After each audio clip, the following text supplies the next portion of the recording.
নমস্কার বন্ধুরা, আজকে আমি বানিয়ে নেব সর্ষা পটল। দেখুন, তার জন্য পটলগুলো খুব সুন্দর আমি কেটে ধুয়ে পরিষ্কার করে নিয়েছি। এইটা আমি সর্ষা, কিছুটা কয়েক কোয়া রসুন, শুকনো লঙ্কা পেস্ট করে এই সর্ষা পটলটা বানিয়ে নেব। তাহলে ফেরা যাক। আমি এখন গ্যাসটা জ্বালিয়ে এদিকে তেল ছেড়ে দিয়েছি, আমার তেলটাও গরম হয়ে এসছে। এইবার আমি পটলগুলো আগে ভেজে নেব।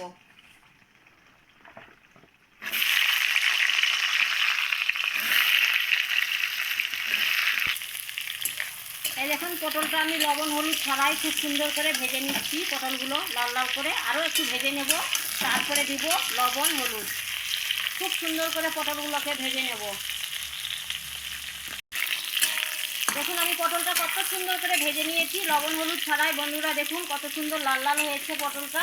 এইবার দিয়ে দেব আমি লবণ হলুদ, একটু করে লবণ দিয়ে দিচ্ছি, সামান্য পরিমাণ হলুদ গুঁড়ো, হলুদ লবণ দিয়ে আবারও একটু খুব সুন্দর ভেজে নেব। তারপরে বেটে রাখা মশলা দেবো, সর্ষা, শুকনো লঙ্কা আর কয়েক কোয়া রসুন। 4-5 সুন্দর নাড়চাড় করে নিয়েছি। এইবার আমি বেটে রাখা মশলাটা দিয়ে দেব। এই দেখুন,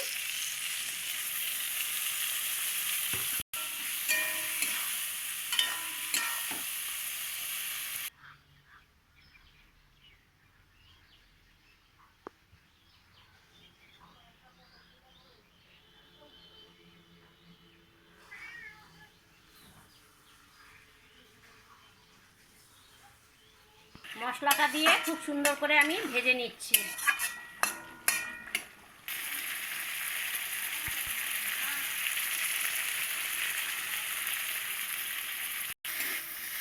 দেখুন, আমি সর্ষাটা দিয়ে কত সুন্দর, মশলাটা দিয়ে কত সুন্দর ভেজে নিচ্ছি পটলটা।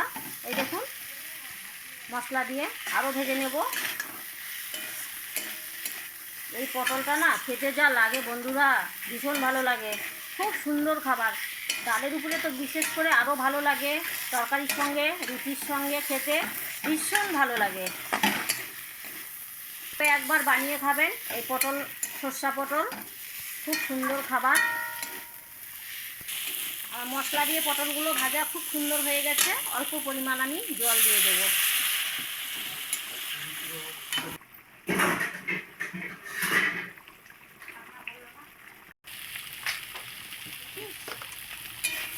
এই যে বন্ধুরা দেখুন, আমার পটল, সর্ষা পটল হয়ে গেল। কি সুন্দর হয়েছে ভাজাটা দেখুন মশলা দিয়ে। এইবার আমি নামানোর আগে একটু মিষ্টি দিয়ে দেব। মিষ্টি দিলে এর টেস্টটা দ্বিগুণ বেড়ে যায়, খেতেও খুব ভালো লাগে। দেখুন কত সুন্দর মশলা দিয়ে ভাজা হয়ে গেল পটলটা।